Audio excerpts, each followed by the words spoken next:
I'm Jonathan Mosen, and this is Mosen At Large, the show that's got the blind community talking. This week, Apple delights the blind community as Eloquence comes to iOS.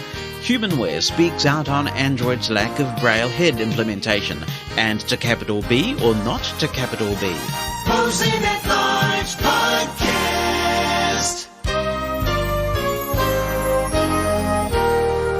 Have you had a good week?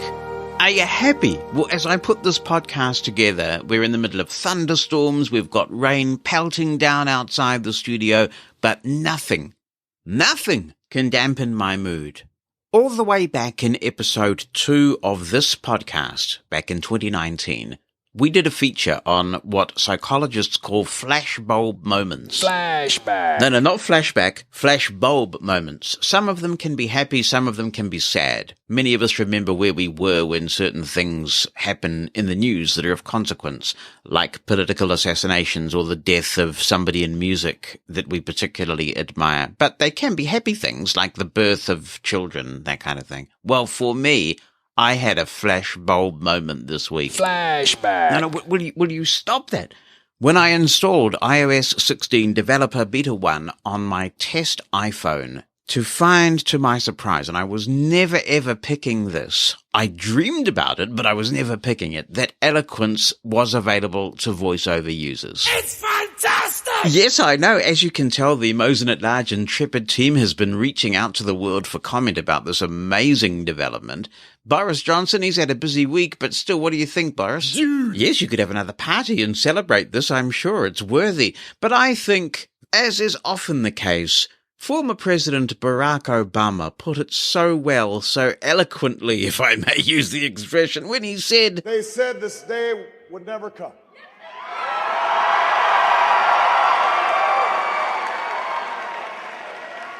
They said our sights were set too high." Yes, they said all those things, and yet here we are with Eloquence in the first developer build of iOS 16. And it is a stunning act of customer responsiveness specifically to the blind community. Only the blind community wants Eloquence, so we can be efficient and productive with our screen readers.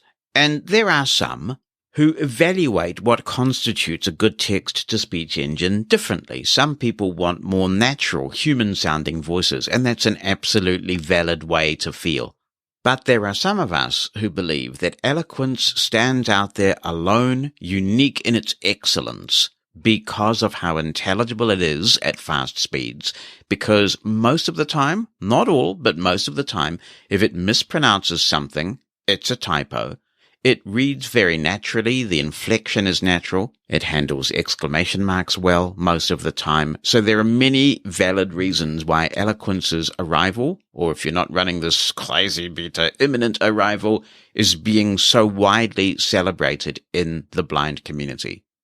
Companies are made up of human beings, fallible human beings, and that makes companies fallible. So sometimes a company will get things wrong. Sometimes Apple gets things wrong. But because companies are made up of human beings, I think that it's important when Apple gets something as right as they have done in this instance to unequivocally, unambiguously say, good stuff. No ifs, no buts. The bugs, all those other things, they'll keep for another day. But putting Eloquence in iOS 16 is just brilliant. Absolutely brilliant.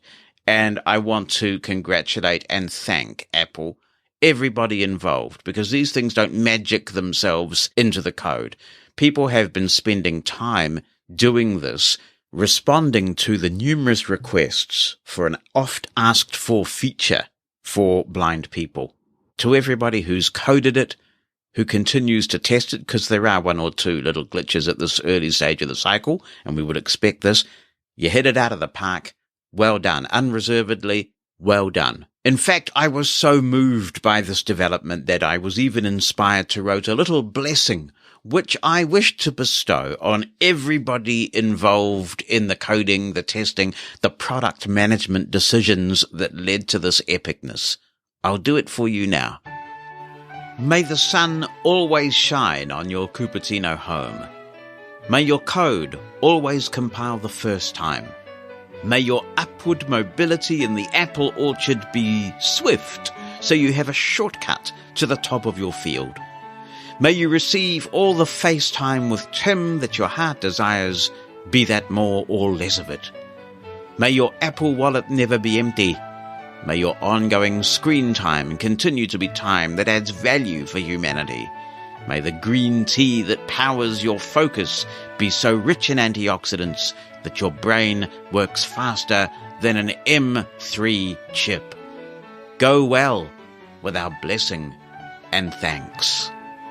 There are many new English voices in iOS 16. I've got Eloquence set as my default voice, and we'll take a look at some of these in just a moment. But before we go there, let me talk a little bit about the state of the beta cycle at the moment, because the moment that word started to spread that Eloquence was in iOS 16, I can't tell you how many emails and messages I've had from people wanting to find out about, first, how to get this, and second, what the consequences are. People will have different levels of tolerance for beta code, but I have to say that this is a developer beta 1. It's not even a public beta at this point. We're expecting the first public beta to come in July with developer beta 3. So what we should expect is that when developer beta 3 comes out, all being well, there'll be a day or two worth of gap, and then you will get public beta 1. It is very easy to enroll for free in the public beta program. I have the developer build on a test iPhone at the moment. It's an iPhone 11, and I don't think that I would recommend putting it on a phone that you depend on particularly for work purposes. If you're not employed and you're at home most of the time, you don't tend to use your iPhone to get you out of any safety situations, like maybe you need to call an Uber or something like that, well, you might consider it, but even then, it is buggy code. That's what developer betas are all about at this early stage, so there are no guarantees about anything, and you would want to be the kind of person who knows how to get out of a buggy situation, or you may find yourself in a situation where the phone just stops working completely, and nobody wants their phone to stop working completely. So it's not for me to tell you what to do, of course. But if it were me, if I didn't have a test machine, I would just wait. I know that people are very enthusiastic about Eloquence. It will come. And when it does, people will have beaten up on the code to the extent that it's a lot more stable than it is now. I'm not going to talk about the instabilities because I don't think that's particularly fair. It is beta code. We expect bugs at this point in the process.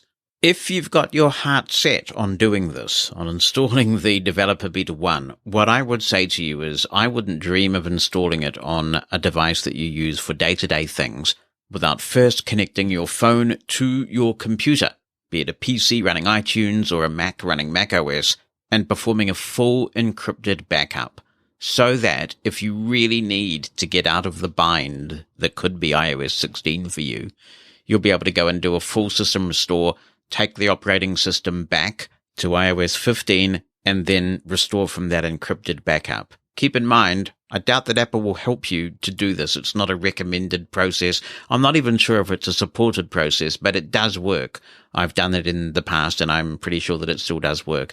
But it's time-consuming, it's frustrating, so do take those precautions. If you don't have a test system and nothing anyone can say is going to stop you from installing this thing, then do at least please do that encrypted backup, because an iCloud backup is not going to work the same way. An iCloud backup is not going to let you regress back to iOS 15 if you absolutely have to. If you know what you're doing, if you have a test machine and you want to play, then why not? One of the things that I've been heartened by as I've been using the beta code on my test device is that there have been one or two situations where something has gone pretty wrong and a little dialogue, a screen has popped up that has allowed me to report that situation to Apple. What's happened is that Apple has recognized that there's a problem, and it is taking data, it is taking logs, and sending that off for you if you agree. And when you go through that process, you are able to tell Apple what you were doing to cause this bug. So this is really good because sometimes things happen during a beta cycle and you can't duplicate them on demand. But if the code is sensitive enough to detect that and say, hey, we see a problem here, is it all right if we gather information and send this off to developers, then that is good news. And of course, then the test will be, how overwhelmed is Apple going to be with this data? Can it actually act on the data that it's getting, particularly in the context of VoiceOver? But that's a very positive move. So hang in there and let's just see what Public Beta 1 is like in terms of bugginess. Right now, it is a little bit rough around the edges depending on what you're doing. With that said, let us take a look at some of the voices in iOS 16 and how you peruse them, and we'll also talk a little bit about Eloquence and the scope of the feature. I have Eloquence running at about 60% on the rotor as I do this demonstration. Now, if I were doing this in JAWS, I would equate this to about maybe 25 to 30%. And this is something that people have already commented on. Right now, you can't speed up Eloquence quite as fast as some people might like to do. Let me show you how much flexibility there is here. My rotor is set to speaking rate, and if I flick up, 65%, 70%, 75%, 80%, 85%, 90%, 95%, 100%. Now that is as fast as it goes right now. So if I flick right, App Store, 28 available. Let's see how slow it goes. So we'll go back to the speech rotor. Errors. Words. Speed rate, 100%. And now go down. 95%, 90%, 85%, 80%, 75%, 70%, 65%, 60%, 55%, 50%, 45%, 40%, 35%, 30%, 25%, 20%, 15%, 10%, 5%, 0%. That's how slow it goes. 0%. IRA. ASB Mobile. Let's get back to 60%, and I think that's about a sweet spot for demonstrating this further. Characters, words, speaking rate, 5, 60%. It is nice and responsive, this thing. It just feels so good to be using Eloquence. And this is on an iPhone 11, so it may even be faster on newer devices. But of course, the thing is that Eloquence doesn't take up a lot of system resources. Let's go now and ask our friend Siri, who, as far as I can tell, is largely the same on iOS 16 at this point. Open VoiceOver settings. And we'll flick right. VoiceOver. Heading. VoiceOver. On. VoiceOver speaks items on the screen. Tap once to select an item. Double tap to activate the selected item. Learn more. VoiceOver practice. Button. Speaking rate. 60%. Speech. Button. And I'll double tap speech. Voice. Eddie. Button. I'm going to be spending a lot of time on the screen once I double tap it because we can choose our voice from here. This is the primary voice, but it is important to note that you can add languages to the rotor. So, for example, if you're in the United States and you have one of the Eloquence voices as your primary voice, you can add a second US voice by adding the US language to the rotor. So you can get quite a few voices available to you just through the rotor. And of course, you can come back here and change voices as often as you like. So I'll double tap. English, Australia, heading. And we've got a list of voices here. I'll go through them because there are quite a few new voices for all dialects, including some novelty voices, which some people are very excited about. And there are some new vocalizer voices, as well as new versions of vocalizer voices. I'll flick right. Karen. Button. And here's our old friend Karen. Now, if I double tap here. English, Australia. Heading. I'll flick right. Karen. Default. Actions available. That's the default voice. You'll hear that there are actions available. We'll come back to those in just a moment. Karen. Enhanced. Using 147.1 MB. Actions available. Karen. Premium. Using 211.9 MB. Actions available. With some of these vocalizer voices, you can now get the enhanced and the premium versions of them. I'll flick left. Karen. Enhanced. Using 147.1 MB. Karen. Default. Actions available. If you want to, you can preview all of these voices without necessarily having to download them to hear what the differences are. I'll flick down. Speak sample. And here is the speak sample button. To make these samples easier to hear, I've disabled audio ducking because when I double tap, there's a click and that causes the system audio to fade down. This could be something that Apple will address in time for release, but in the meantime, audio ducking is turned off, so I'll double tap. Hello, my name is Karen. I am an Australian English voice. Now I'll flick right. Karen. Enhanced. Using 147.1 MB. Actions available. This is one of the voices that you would have to download, and I have done that. So I'll flick down. Speak sample. We also have Activate. The speak sample. So that's what we have right now. I'll double tap. Hello, my name is Karen. I am an Australian English voice. As you hear, the quality is a little better. If I flick right again, Karen, premium. Using 211.9 MB. Actions available. this is a significantly larger voice, Delete. Speak sample. and that will speak sample. Hello, my name is Karen. I am an Australian English voice. A lot more inflection, sounding more natural. I'll go back to the previous screen by performing a 2-finger scrub. English, Australia. Heading. And flick right. Karen. Button. Lee. Button. Matilda. Button. Matilda is one of the newer Australian voices. I'll double tap. English, Australia. Heading. Download Matilda. Default. 2.5 MB. Button. Download Matilda. Enhanced. 89.2 MB. Button. Download Matilda. Premium. 107 MB. Button. Actions available. I'll flick down. Speak sample. So you can speak the sample before you download. Hello, my name is Matilda. I am an Australian English voice. I'll go back to the previous screen Matilda. Button. and flick right. Siri. Button. English, India. Heading. Now we're going on to English India. Isha. Button. Rishi. Button. Sanjita. Button. Siri. Button. Veena. Button. A lot of new voices here because before in iOS 15 we only had Rishi and the Siri Indian voice. Let's have a quick listen. I'll go back to the previous heading English, India. Heading. and flick right. Isha. Button. We'll double tap English, India. Heading. and flick right. Download Isha. Default. 5.0 MB. Button. Download Isha. Enhanced. 280 MB. Button. Download Isha. Premium. 321 MB. Button. Let's have a listen to the premium version of this voice. Speak sample. Hello, my name is Isha. I am an Indian English voice. I'll go back to the previous screen Isha.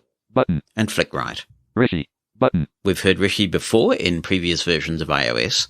Sanjita. Button. We'll double tap. English, India. Heading. Download Sanjita. Default. 5.0 MB. Button. Download Sanjita. Enhanced. 162 MB. Button. Download Sanjita. So there is no premium version of this voice. Speak sample. Hello, my name is Sanjita. I'm an Indian English voice. I'll go back. Sanjita. Button. Siri. Button. Veena. Button. Double tap. English, India. Heading. Download Veena. Default. 4.7 MB. Button. Download Veena. Enhanced. 49.5 MB. Button. Download And Veena. again, no premium version of this voice. Speak sample. Hello, my name is Veena. I am an Indian English voice. We'll go back. Veena. Button. English, Ireland. Heading. And let's have a look at Irish English voices. Moira. Button. Siri. Button. English, Scotland. Ugh. So there is no new Irish voice there. Those are the same as in iOS 15. But we do have a new category, and this is for Scottish English voices. These have not been available to iPhone before. Fiona. Button. I'll double tap. English, Scotland. Ugh. Heading. Download Fiona. Default. 6.4 MB. Button. Download Fiona. Enhanced. 71.5 MB. Button. Download Fiona. And no premium here. Speak sample. Hello, my name is Fiona. I am a Scottish English voice. We'll go back. Fiona. Button. English, South Africa. Heading. So there's just Fiona in the Scottish category at this point. In English South Africa, Siri. Button. Tessa. Button. English, ugh. Heading. so no new South African voices either. Now we're into the UK category. Daniel. Button. Eloquence. Button. Here is the first time that we encounter Eloquence. This is in the UK section. I'll double tap English, ugh. Heading. and flick right. Eddie. Actions available. With Eloquence, they've implemented it slightly differently because when you double tap a named voice elsewhere, you get various quality versions of the same voice. In this instance, with Eloquence, you actually get to choose your different Eloquence voices. The first is Eddie. If I flick down, Speak sample. we'll double tap. Hello, my name is Eddie. That's all you get. We'll flick right. Flo. Actions available. Speak sample. Hello, my name is Flo. And just in case you're interested, all we have on the actions rotor at this point is Activate. Default. activate Speak sample. and speak sample. Grammar. Action. Speak sample. Hello, my name is Grandma. Grandpa. Actions available. Speak sample. Hello, my name is Grandpa. Read. Actions available. Speak sample. Hello, my name is Reed. Rocco. Actions available. Speak sample. Hello, my name is Rocco. Sandy. Actions available. Speak sample. Hello, my name is Sandy. Shelley. Actions available. Speak sample. Hello, my name is Shelley. A bit crackly there. I'll go back. Eloquence. Button. Jamie. Button. And I'll double tap this. English. Heading. Download Jamie. Default. 6.6 MB. Button. Download Jamie. Enhanced. 110 MB. Button. Jamie. Premium. Using 163.7 MB. Actions available. I've already downloaded this while I was having a play earlier in the week. Delete. Speak sample. But we can still speak sample. Hello, my name is Malcolm. I am a British English voice. So that's interesting, isn't it? Because it's misnamed this voice. If I go back. Download Jamie. Enhanced. 110 MB. Speak sample. Hello, my name is Malcolm. I am a British English voice. I don't know why it's mislabeled there, but that's what you have. You have the Malcolm voice when you come in here. Jamie. I'm sure that will be resolved. This is a very early beta, so we cut them lots of slack. Kate. Button. Kate has been available in previous versions of iOS. Oliver. Button. So has Oliver. Serena. Button. And so has Serena. Siri. Button. Stephanie. Button. Stephanie is new to iOS. I'll double tap. English. Heading. And flick right. Download Stephanie. Default. 11.7 MB. Button. Stephanie. Enhanced. Using 212.4 MB. Actions available. Stephanie. And only an enhanced version of Stephanie. Delete. Speak sample. Hello, my name is Stephanie. I am a British English voice. We'll go back. Stephanie. Button. English. Heading. Now we're on to US English. Agnes. Button. Here's Agnes. Let's have a listen. English. Heading. Agnes. Using 1.6 MB. Actions available. So as you can immediately hear, this is going to be a lower quality, low profile voice. Delete. Speak sample. Isn't it nice to have a computer that will talk to you? Oh, it is, mate. It so is. We'll go back. Agnes. Button. And flick right. Alex. Button. Quite a contrast from Agnes to Alex. We're all familiar with the Alex voice. Allison. Button. Ava. Button. Bruce. Button. G'day, Bruce. Here's a new voice for iOS. We'll double tap. English. And Heading. flick right. Bruce. Using 1.8 MB. Actions available. Again, we can tell this is going to be a lower quality voice because of the size on disk that it occupies. Delete. Speak sample. I sure like being inside this fancy computer. Nice to know of someone who's happy in their work. We'll go back. Bruce. Button. And flick right. Selected. Eloquence. Eddie. Button. Let's double tap and have a listen to the US Eloquence voices. It is selected, as you can hear. English. Heading. I'll flick right. Selected. Eddie. Actions available. Let's listen to the sample. Speak sample. Hello, my name is Eddie. Flo. Actions available. Speak sample. Hello, my name is Flo. Grandma. Actions available. Speak sample. Hello, my name is Grandma. Grandpa. Actions available. Speak sample. Hello, my name is Grandpa. Reed. Actions available. Speak sample. Hello, my name is Reed. Rocco. Actions available. Speak sample. Hello, my name is Rocco. Sandy. Actions available. Speak sample. Hello, my name is Sandy.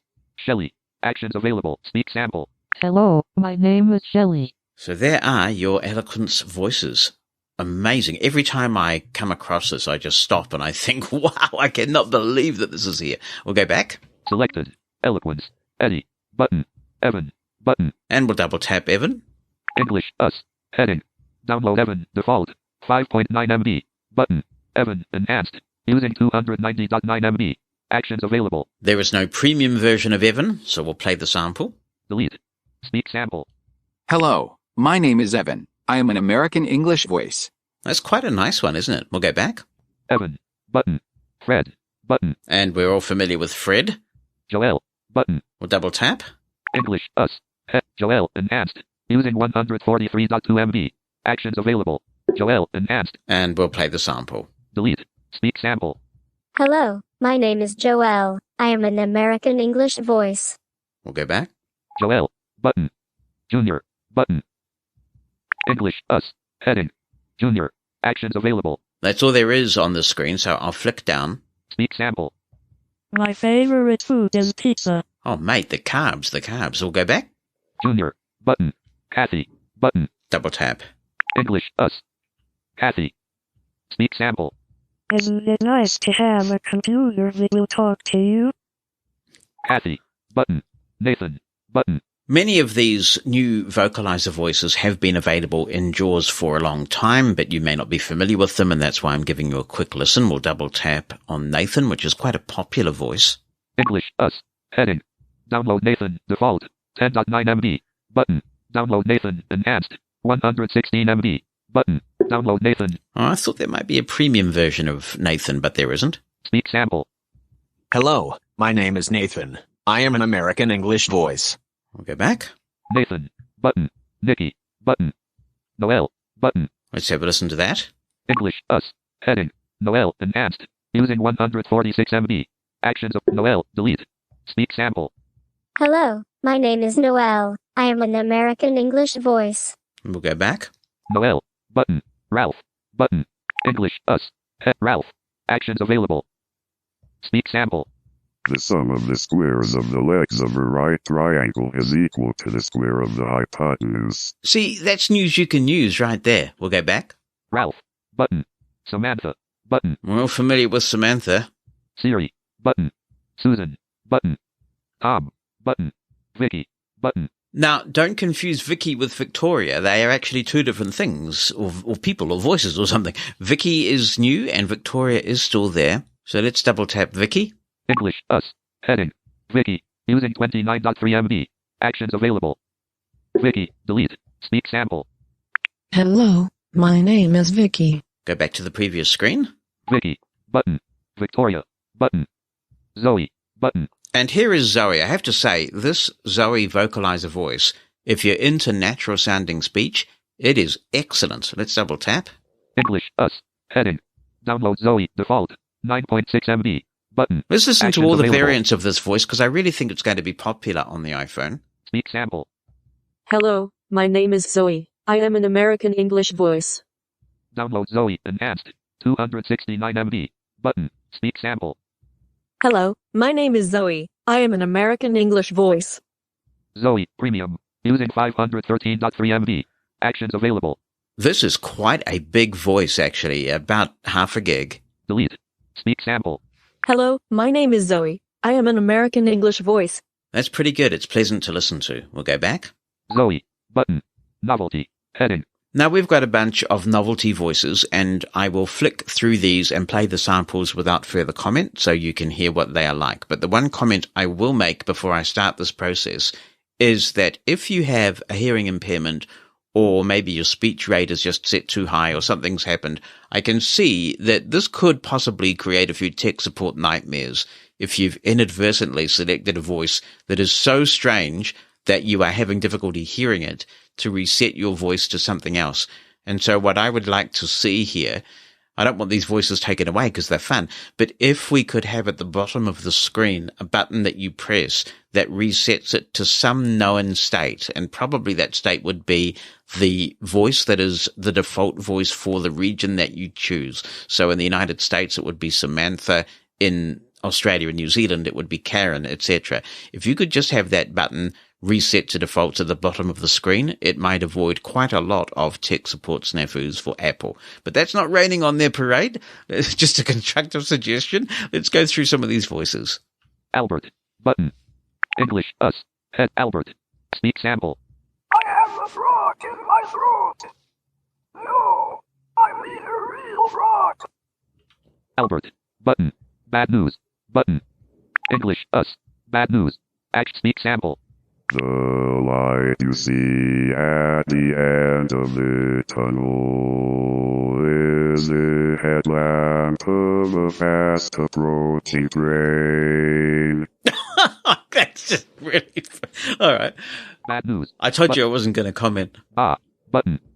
English, us, head, action, speak sample. Do not pull the wool over my eyes. Button. Bells. Button. English, us, bells. Speak sample. Time flies when you are having fun. Bells. Button. Boing. Button. English, us, boing. Speak sample. Spring has sprung. Fall has fell. Winter's here and it's colder than usual. Boing. Button. Bubbles. Button. English, us, bubbles. Speak sample. Bubbles. But cellos. Button. Selected. English. Us. Cellos. Speak sample. Do de do de dum dee dee do dee do dum dum dum do de do de do de do de do de do de do. Cellos. Good news. Button. Selected. English. Us. Good news. Speak sample. Congratulations, you just won the sweepstakes, and you don't have to pay income tax again. Good news. Jester. Button. Selected. English. Us. Jester. Speak sample. Please stop tickling me. Jester. If you set that voice, by the way, it is just really quite hilarious what happens when you try to navigate your screen with that voice on. Superstar. Button. English. Us. Superstar. Speak sample. When I grow up, I'm going to be a scientist. Superstar. Trinoids. Button. Selected. English. Us. Trinoids. Speak sample. We cannot communicate with these carbon units. Trinoids. Whisper. Button. Selected. English. Whisper. Speak sample. Hey you. Yeah you. Who do you think I'm talking to? The mouse. Whisper. Wobble. Button. Selected. English. Us. Head. Wobble. Speak sample. I need to go on a really long vacation. Wobble. Zarvox. Button. Selected. English. Us. Zarvox. Speak sample. That looks like a peaceful planet. And those are the new English voices in iOS 16, not just Eloquence, but many others besides. Mosen at Large Podcast. First impressions after the WWDC keynote and people having installed iOS 16 Developer Beta 1, Christian says, well, Jonathan, our wish has finally been granted. I might be crazy enough to install the first public beta of iOS 16 just to get Eloquence. I might not have to switch to Android after all. One of the key selling points for me to switch was Eloquence. Well, of course, that's only the case if you've got Eloquence already, because it's no longer available in the Google Play Store. And even if you've got it, you had to buy it in the first place. And so the great thing in this case is that it's built right into iOS. There's nothing extra to pay for, nothing to install. And I actually think a lot of blind people would have been willing to pay. So good on Apple for doing that. Here's Ben Watson, who says, hello, Jonathan. I just finished listening to your recap of the WWDC keynote. Thanks to you and other guests for your perspectives on what's coming in iOS and iPadOS 16. It's always an interesting and fun podcast, and I look forward to it each year. Keep up the good work. I want to comment on the use of live text. My first contact with it was when a friend sent me the notes of a presentation he made. He simply took a picture of the page in question and attached it to a text message. Immediately, my phone read it perfectly. In recent years, the chapel in the retirement centre where I live has begun publishing a bulletin. While I can use VoiceStream or One-Step Reader to read the bulletin, I found it just as easy and just as accurate to scan this small one-page document and get the information I want and bring it up on my BI-20X Braille display. So that's my experience with live text. I haven't used it as extensively, but do see a use for it. Thanks again for your podcast, and especially for the WWDC recap episode each year. Rebecca Skipper says, I had to laugh when the presenter said that the speakers in the new M2 MacBook Air are under the keyboard. Apple has taken a feature right from the Surface laptop line. Will the iPhone webcam feature for the Mac serve as a camera for OCR? In other words, could a Mac user open an app for scanning and convert images to live text?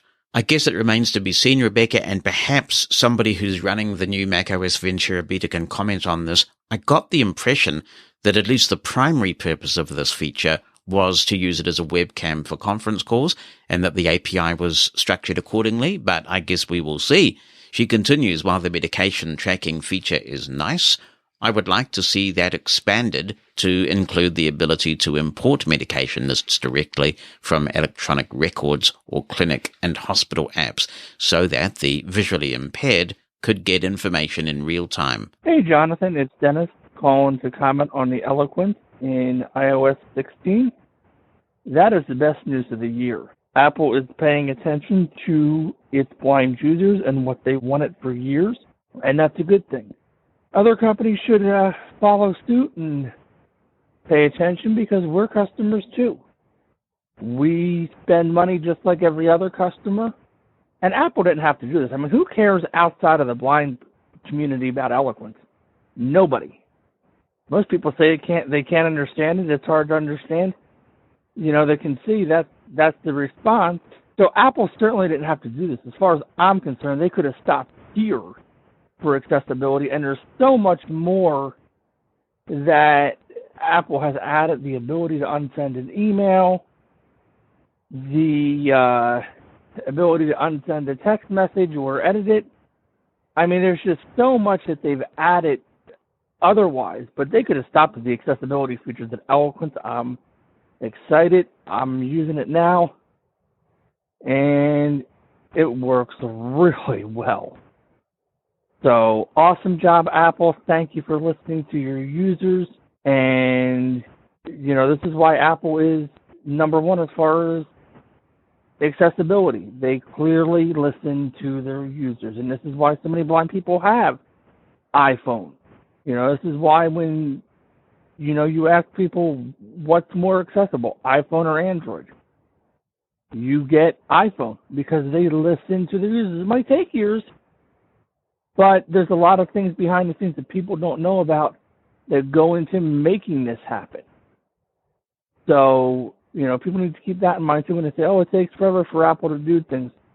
What goes on behind the scenes? Sometimes you can't replicate a bug easily. Sometimes it's not easy to add things like Eloquence into the iPhone, but they got it done. That's what matters, and thank you very much, Apple. It's very much appreciated. In the UK, Jackie Brown says, I couldn't believe it either when I read of Apple's move to include Eloquence in iOS 16. I'm as thrilled about that as your good self. While she's writing, Jackie talks about something that we're going to talk about later in this show. She says, as for capitalizing Braille, I always have and always will capitalize the B. I just can't understand why you wouldn't, to be honest. Matthew Whitaker is writing in and says, hello, Jonathan, and listeners, hope all is well. I wanted to give my thoughts about Apple's WWDC event. I did enjoy it very much and am looking forward to all the updates coming to all the operating systems. I may grab the developer or public beta versions for testing and providing feedback. The more feedback, the better. Question for you, Jonathan. Which version of the beta should I get, the developer or public? Is there a difference? No, typically there isn't. What happens, Matthew, is that the developers get the builds first. Sometimes that can be sometime in advance during the early stages of a big release like this.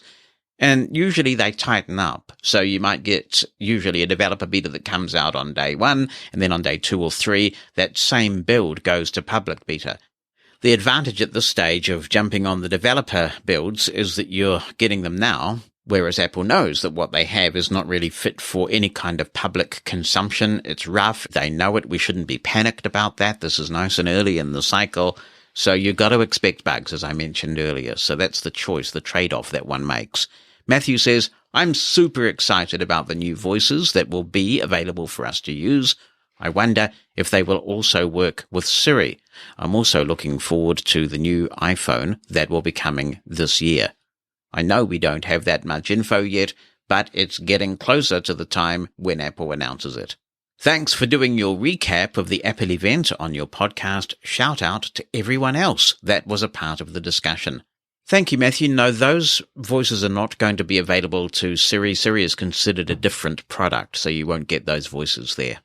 Tarbo is writing in and says, hi, Jonathan. Those were some great announcements made at WWDC. But like one of your guests said, I am so looking forward to the door detection feature when it is made available. And for sure, that gives me even more reason for wanting to return to iPhone, because I've never loved Android, even though I used it for a year now, I guess. Well, Tabo, I've heard very good things about the door detection feature in iOS 16. Some people have been out and about testing this. The door detection feature's cool if you just practice in your home environment, of course, because then it becomes a proof of concept. But I have seen feedback from people who have actually gone out into unfamiliar surroundings using a combination of the new Maps feature, where you get information about where you're heading in a very blind-friendly way now, and then the door detection to help you find that final place. Apparently it is reading signs, it is detecting doors, it is doing super well, and it's the kind of technology that's making a practical difference to people's independence. So those are some of the preliminary comments that I have heard. That's really promising. What's on your mind? Send an email with a recording of your voice or just write it down. Jonathan@mushroomfm.com. That's JONATHAN@mushroomfm.com. Or phone our listener line. The number in the United States is 864-60-MOSEN. That's 864-60-66736. Hey Jonathan, I just listened to your podcast right now, and it's Charlie speaking, and it was on episode 181 where I heard this, and I was just responding to the person that was asking about Zendesk.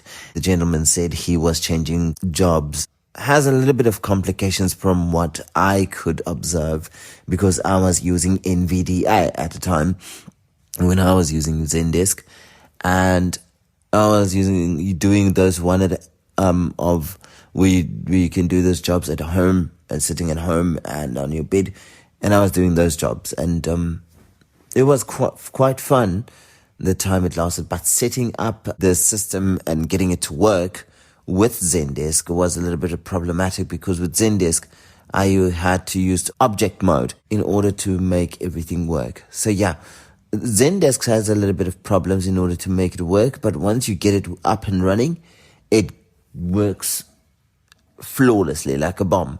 You don't have to set it up again. You set it up only once, and then once it's set up, you can just use the proprietary software that will come loaded on Zendesk in order to give you that phoning and calling quality and everything.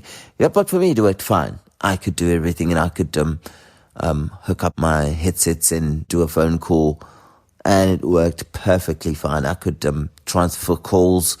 I could even direct calls. I was doing call center at the time, and it was fun. It was really, really fun. Just that my contract ended in last year, 2021, and I could not continue. But otherwise than that, I enjoyed it thoroughly. For anyone who is actually thinking of going the route of doing maybe a job like that with Zendesk, it's quite a nice app to do. I just want them to just put in some more accessibility in the app itself in order to get it set up and nicely workable and stuff. That will be good. I'll enjoy that very, very much. Hey, Mosen At Large listeners, it's Michael in beautiful Kokio, Oregon. And first of all, Jonathan, I congratulated you on Twitter for the amazing news you got, but there's nothing like hearing the real human voice say, congratulations. That's exciting, and I'm super excited to see where this adventure takes you and your family. Now, I wanted to reply to the Zendesk inquiry that was kind of just dropped in there, and I figured I should reach out. I've used Zendesk in a couple of different environments, and for the most part, everything is doable/accessible. I've encountered some places in the admin interface where you need to disable virtual viewer while using JAWS.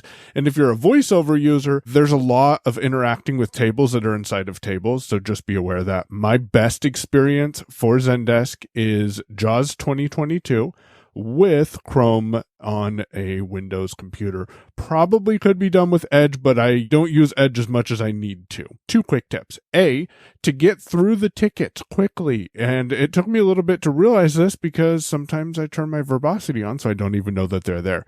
Use O for articles to jump between the tickets, and then you can just down arrow. Really helpful, especially if people have long signatures and you just want to get to the contents. You could play around with flexible web to make the experience experience a little better as well. I've done that myself. Second tip is if you are taking calls with talk inside of Zendesk, you'll need to, and if you find an easier way, please let me know, do a find for, I do EPT for accept, and then press enter to enter the call. Then I do a find for mute because I don't want to accidentally hit enter and hang up on the caller. If I hit enter and mute, it's a different thing, because mute is directly above the hang up button when taking calls. One last thing is Control-Alt-P will pin a ticket, S will solve a ticket, and O will keep a ticket open. Hopefully this helps a little bit, and if you have any questions, feel free to reach out. I will include my email so Jonathan can send that along to whoever may need. Reach out and I can answer some tips and ideas. And from what I have heard, Zendesk is open to discussing accessibility and improving the experience. It's always great when the Mosen at Large community comes through with answers like that to a listener question. So thank you both, Charlie and Michael, for that. And Michael, it gladdens my heart to hear you mention flexible web. This is one of the most powerful and frequently underutilized features of JAWS. You can really customize your web experience with flexible web. And if you're in an environment where you depend on a well-functioning website for your job, I can't encourage you enough. Go in there and have a look at Flexible Web's documentation. Get to grips with it. You will be amazed at how you can cut out the clutter, how you can emphasize certain things that need to be emphasized. It's a brilliant feature in JAWS. In episode 179, we heard from Rebecca Skipper, who was experimenting with virtual machines. This has inspired Christopher Wright to write, not with a howdy, even though he's in Texas, but with a hello, Jonathan. And he says, sorry to disappoint, but I don't particularly like or understand the weird speech patterns Texans have. Oh, mercy, that's telling y'all. Regarding virtual machines, my understanding is that the only screen reader compatible products are VMware Player, Workstation, Fusion, QEMU for Linux, and UTM for Mac OS. Hyper-V is 99% accessible, but I'll get to that shortly. If you use Windows, stick to VMware Player or purchase Workstation if you want advanced features such as snapshots. Snapshots are awesome! They allow you to save the state of your virtual machine at any point in time and quickly restore to that saved state in the event something goes wrong. QEMU works quite well if you use the Graphical Virtual Machine Manager interface with Orca. I found the performance to be much better than VMware, which is why I really wish Hyper-V was an option on Windows. Unfortunately, QEMU requires a little more tinkering in terms of installing drivers on Windows guests, so it's not for the faint of heart. The same can be said for UTM on the Mac, as it uses QEMU under the hood. As I said before, Hyper-V is 99% accessible. The problem is the lack of sound. Hyper-V doesn't emulate a sound device on the host computer. Perhaps this is because it was originally meant for Windows Server, where the idea was that you didn't really need sound. However, it's been 14 years since Windows Server 2008, and it's now included with editions of Windows 8 Pro and higher. We still don't have native sound support. Microsoft documents some sort of enhanced session mode, but in order to use it to get sound working, you have to enable remote desktop services in your VM. If you can't hear the virtual machine, obviously this can't be done by someone who is totally blind. It also means this only works with Windows, not Linux. The best solution I've found is to get someone sighted to enable remote desktop and then RDP into the VM from the host computer. This is unacceptable in 2022. Isn't there a statement somewhere on Microsoft's accessibility website that says something about empowering every person on the planet? They claim they want to help people with disabilities and increase employment opportunities, yet I've heard nothing concerning Hyper-V and remote access. You can't tell me the talented people working at Microsoft could take maybe a day or week to come up with a solution to this. Emulate a USB audio device or a really common sound card and allow it to be selected during VM creation. Imagine all the potential employment opportunities this could open for a blind system administrator. I encourage everyone to report this oversight to Microsoft immediately. The sooner this is resolved, the better. Hyper-V performs much better than VMware as far as I can tell, and it's ridiculous we're locked out simply because it doesn't support sound. You can create all kinds of virtual machines. For example, I have a Windows XP virtual machine I run to play some old audio games that don't work well on modern Windows. If you'd like to try Linux, I highly recommend Linux Mint Mate in a virtual machine. The Mate desktop works the best for a blind user, and I have found Mint to be the most stable distribution. Orca doesn't crash nearly as much as it does on everything else I've tried. Orca is a completely different topic, though. All I'll say is it would be great if the blind Linux community was much more active, because maybe Orca would be in far better shape than it currently is. What we really need is NVDA for Linux, concludes Christopher. Mosen At Large Podcast. This email says, Hi, my name is Sonia. I have been listening to Mosen At Large for about 2 years, but it is my first contribution. Well, a warm welcome to you, and thank you for listening all this time. First, I wanted to say thank you. You introduced me to a few gems like Castro, Lear, and Spring. Mosen At Large is a very interesting podcast, full of information and diverse opinions. Something I wanted to share regarding my new ride, the Spirit Fitness XBR55 recumbent bike. Wow, that almost sounds as good as a Nimbus 2000, doesn't it? I already had a Spirit Fitness bike when my eyesight dropped. I was able to still use it thanks to the physical buttons, but lost access to a lot of useful data. RPM, speed, heart rate, etc., until I upgraded to the Bluetooth-enabled XBR55. With the Spirit Plus application, I regained access to that data. The app is what I would call accidentally accessible and not perfect. I contacted Spirit Fitness with comments and suggestions, but considering how hard it is to find even remotely accessible fitness gear, I wanted to share. Since being diagnosed with MS back in 2017, I made several changes in my life, especially regarding diet and exercise. I lost 75 pounds in the last 5 years. Wow, congratulations. Regaining access to workout data will make it even more effective and safer, so I'm very glad the app is as accessible as it is. On a completely different subject, I have a question you or your listeners might be able to help me with. Along with my eyesight, my hearing deteriorated. Listening to the TV is a challenge, especially newer stuff, where the music volume is loud and often makes dialogue hard to hear. I have a Samsung TV connected to the TV Link box, a Phonak device allowing the TV sound to be directed straight into my Phonak hearing aids. I'm trying to improve the sound quality and address the issue of the too loud music. Would a soundbar help by allowing for music to be sent to a different channel than dialogue? I also wonder if the soundbar output could be sent to the TV link. I hope my question is clear. I'm a fairly newcomer where audio setup is concerned. A huge thank you in advance. You do great work and it is very appreciated. Well, thank you, Sonia. It sounds like you have gone through a lot and you're doing your best to get on with life and make the most of it. And congratulations for taking that attitude. It's not always easy, I'm sure. When I was in the Phonak ecosystem, I did have a TV link. It worked well enough.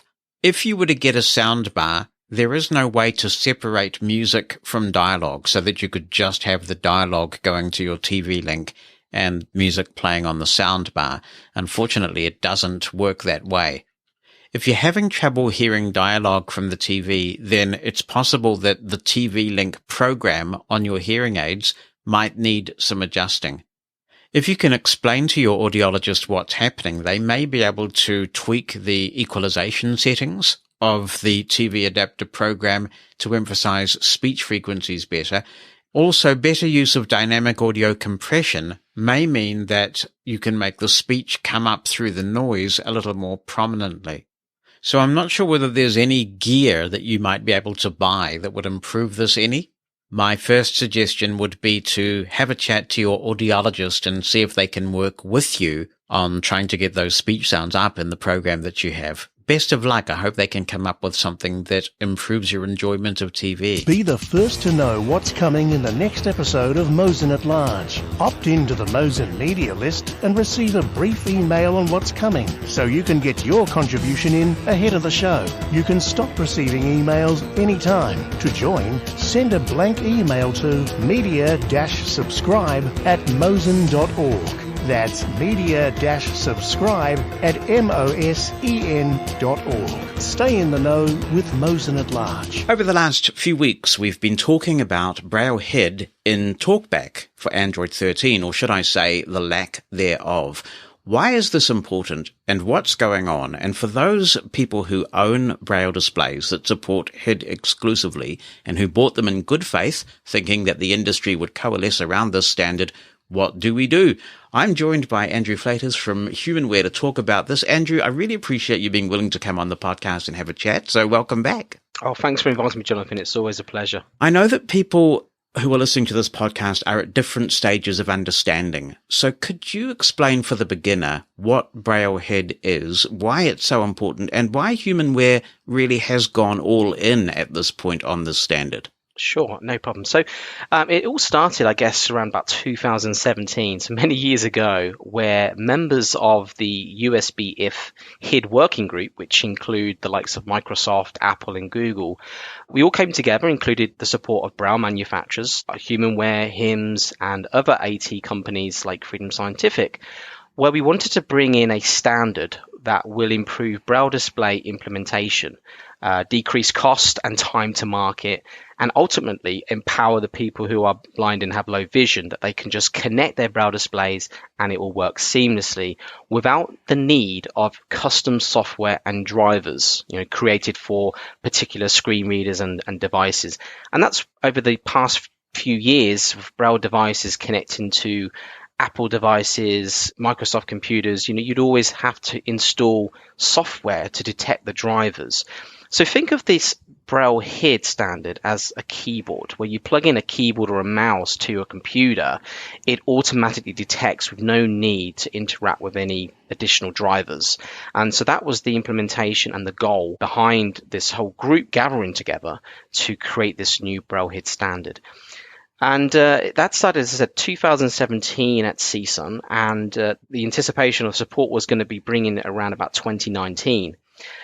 Since then, only Apple have actually implemented the new Braille HID, and one of the few devices that include the support is, of course, the HumanWare's new Brilliant BIX, the Mantis Q40 from APH, and of course the Chameleon 20 from APH. I do believe that there are some other displays. I think it's the Orbit that also supports the new HID standard. So many new Braille displays that are coming into the market are supporting this new standard because everyone believed it was the way forward. It was the simplicity. It was the best way forward for mainstream technology.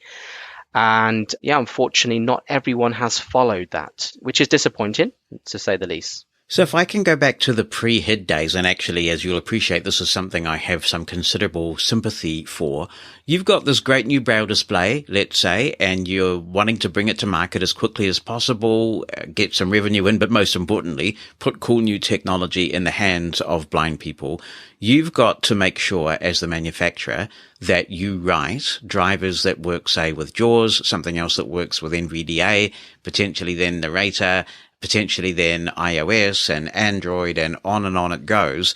There is no one way pre-HID to make one interface that means that new Braille display that you've developed will talk to everything. Exactly right. Yes, it's a very long path to support all of the screen readers, and the goal is to support many. We want to improve the user's experience, and the best way forward was to introduce this new Braille HID standard. Is there a downside to it, though? Is it so generic that some screen readers may not be able to work the same degree of magic that they would if you had written a specific driver? I'm thinking, for example, that for some time at least, I'm not sure if it's the case now, in JAWS, you would go through a certification process that guaranteed some sort of quality there. Is HID up to snuff, do you think? Well, it's a new standard, and like any kind of new standard, it takes a while for it to be adopted. There's always issues that, when you first get introduced to a new standard, it's always a work in progress. You always find something wrong with it, needs to be improved. As far as customization on other displays, it will obviously limit that. However, I do think that screen readers will have the power to, to introduce additional drivers for certain Braille displays if they see that fit. So you were all sitting around this table, and a representative at least from Google was a part of that discussion. So HumanWare, I take it, would have been fully expecting that when Google eventually got around to supporting Braille natively, shall we say, in TalkBack without the need for some sort of third-party thing like BrailleBack, that Braille HID would be a part of that new standard. Yes, yeah, and we launched the new Braille displays last year, 2021. Of course, prior to that, we had to think about the new product, and when we developed it, it takes about 18 months. So in this whole process of development, we decided that the best way forward was to continue with the new Braille HID standard, which was soon to be starting in 2019. Since then, we've worked very closely with Apple to introduce it to Apple. Apple have been tremendously supportive on the new Braille HID standard, and we've been working together to improve that, and they're very open to improving it even further. Fortunately, on the Google side, they did try to implement that. I have to say they did try to implement the new standard, but they were struggling and decided to move to a different part of their roadmap on the accessibility, as it was a bit of a struggle for them, I believe. Obviously, there are some who've been working away on Braille at Google who feel a sense of frustration that what they believe is significant progress has been overshadowed by this HID discussion. They are suggesting that there may be a bit of a disconnect at Google, that people who gave that commitment to implement HID back in those early CSUN discussions may not necessarily have conveyed that message, that there was an expectation that Google would go in on HID, to those who could actually do the coding. Do you detect that? Do you think there is some sort of communication disconnect at Google that has now got us into the mess that we're in? I can't really comment on that so much, really. I mean, other than that, all members that were involved in the discussion, and there was a lot of discussions via email. Everyone was heavily involved, from Microsoft to Google to Apple and screen readers and Braille manufacturers. We all got involved one way or another. So the communication was through one channel and was organized mainly, I guess, from Microsoft. But yeah, that's all that I can really sort of comment on that. Is HID support in Narrator at the moment? It's not currently in Narrator. I do know that they are fully on board and they are working towards that. It's currently supported in NVDA. And I believe with the new Windows 11 that Microsoft are looking to incorporate that new HID standard. And I think right now there may not necessarily be a generic HID driver as such in JAWS. So if I'm getting this right, you at HumanWare would have had to write a JAWS-specific driver for Brailliant. Is that correct? That's correct, yes. Yeah. So why is it taking so long? I mean, here we are in 2022 and you have a number of significant players. So I just want to make sure I'm not picking on Google exclusively here, because we have Microsoft where it's not in Narrator. We have JAWS where, there's no native HID support built in. Have you been hung out to dry as a company on this, going all in on HID so quickly?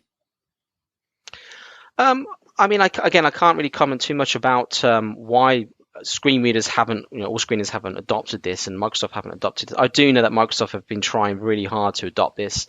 There were some issues with the USB if that was causing some tremendous issues, so that had to be addressed first. And I guess really some screen readers are waiting for Microsoft to adopt that.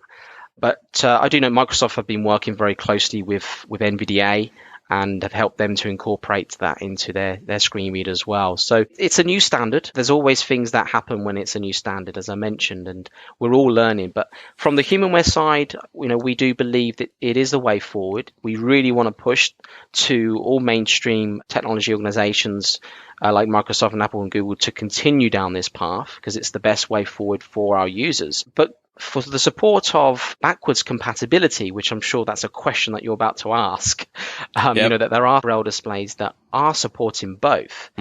It is something that we are looking into. We've got many new Braille displays out there, including the display for the NLS e-reader. So there's an NLS e-reader out there that inherits the new Braille HID standard, but does not support the backwards compatibility to the serial connection that Android currently supports. So there's, that's the limitation there, is that it does not support Android via Bluetooth. I believe you can plug in a USB-C cable to the device and install the Braille TTY screen reader, and that will be able to get you up and running. But for the Bluetooth side of Braille HID, that's not compatible yet, and we will be looking to incorporate that. I can't promise when and if, but of course the problem with that now, it takes away dedicated resources from like places like HumanWare that could be more useful to improve the enhancements on the device and other products potentially, and innovate other products. But now we're here today after 5 years. We now have to kind of counter intuition ourselves by going backwards to support something that really should be already supported in the first place.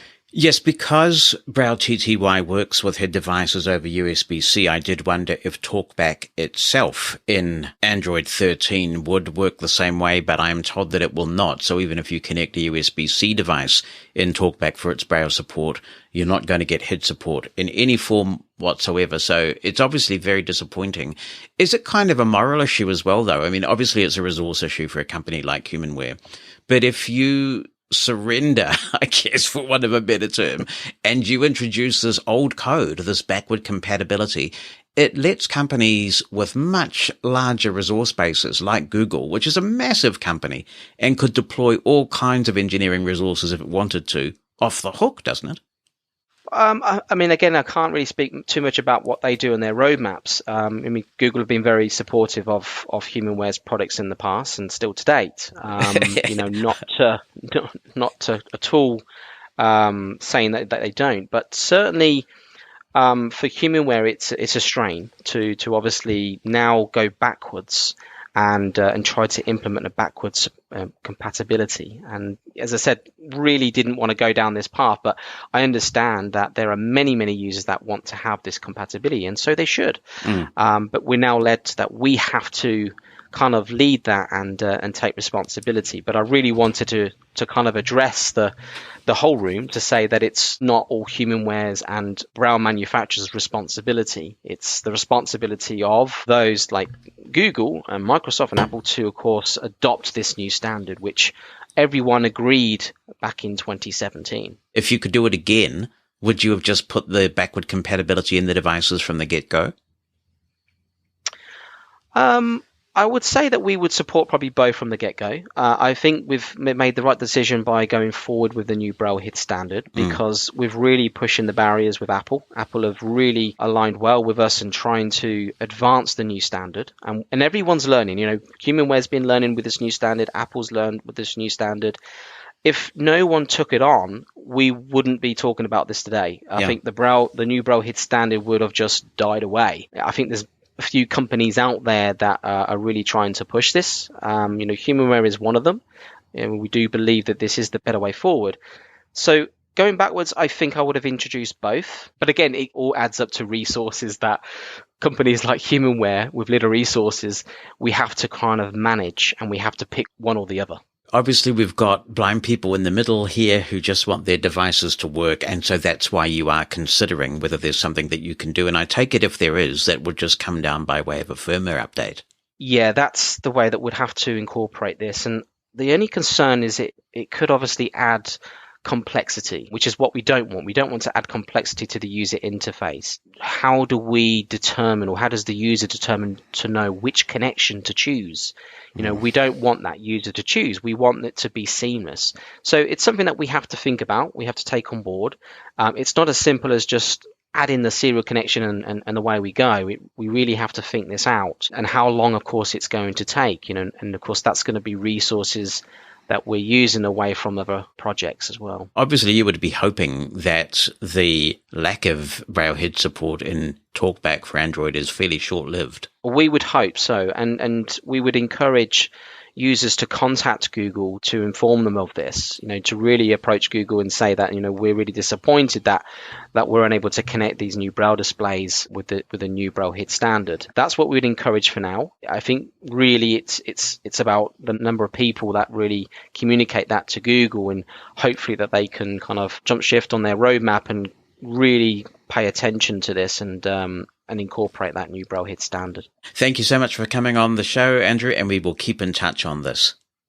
I'm more than welcome. Thank you very much, Jonathan. Mosen at Large Podcast. The American Council of the Blind will soon be assembling for a hybrid convention. Those attending in person will be heading to Omaha, so you might say there are a lot of stakeholders attending.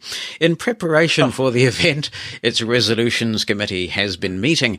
The committee has received 2 resolutions about a topic that we have discussed extensively on this podcast: the capitalization of the word Braille when referring to the code. Now, the ACB Students Division submitted a resolution supporting the capitalization of Braille in all cases, if I might use the expression.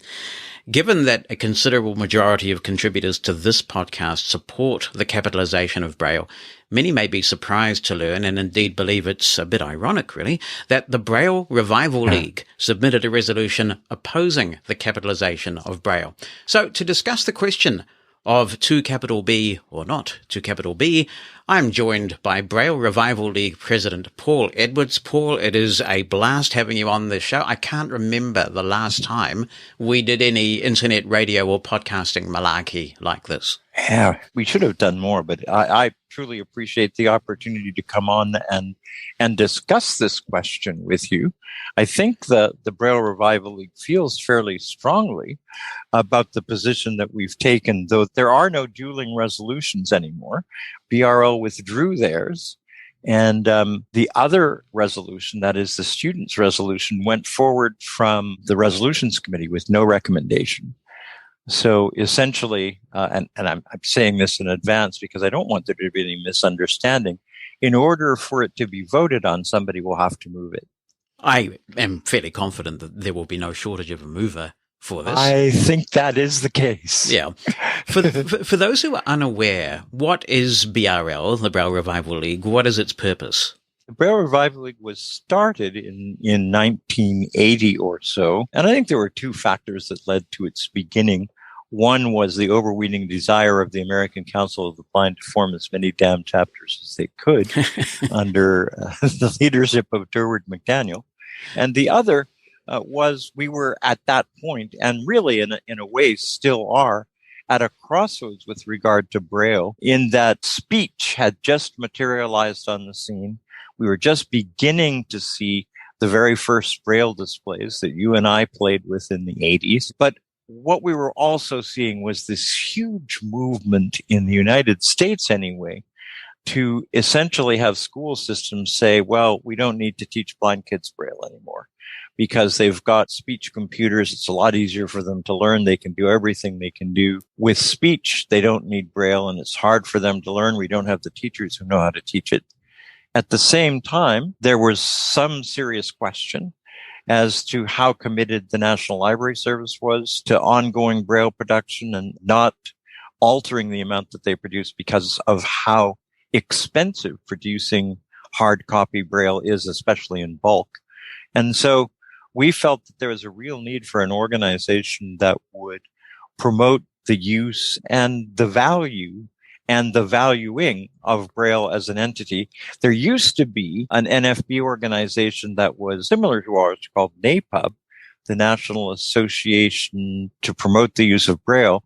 But I think NAPUB has gone by the wayside. So I think the only consumer organization promoting Braille at this point is the Braille Revival League, at least in this country. When you look at the renaissance that has gone on with Braille devices now, and indeed NLS is distributing these e-readers, which is just a remarkable turn of events, very exciting. It is. Has BRL run its course? Has it achieved its objective? Does it need to exist anymore? Yes, for 4 quick reasons, and there are probably loads of others. The first is that one of the things that will happen with the emergence of these e-readers is there, I think, will be much more pressure provided by the government, perhaps even provided by NLS, to discontinue or severely limit the production of hard copy Braille. I'm not sure that's a good thing for loads of folks, especially those who are so old that they're not going to adjust well to electronic devices and really depend and value hard copy Braille. I think the second factor is it doesn't matter how many devices you produce if you don't have a population that's going to be able to utilize them effectively and appropriately. The number of Braille readers continues to decline with the National Library Service. I am concerned that rehabilitation agencies are being squeezed so much by an absence of funding, particularly for serving seniors,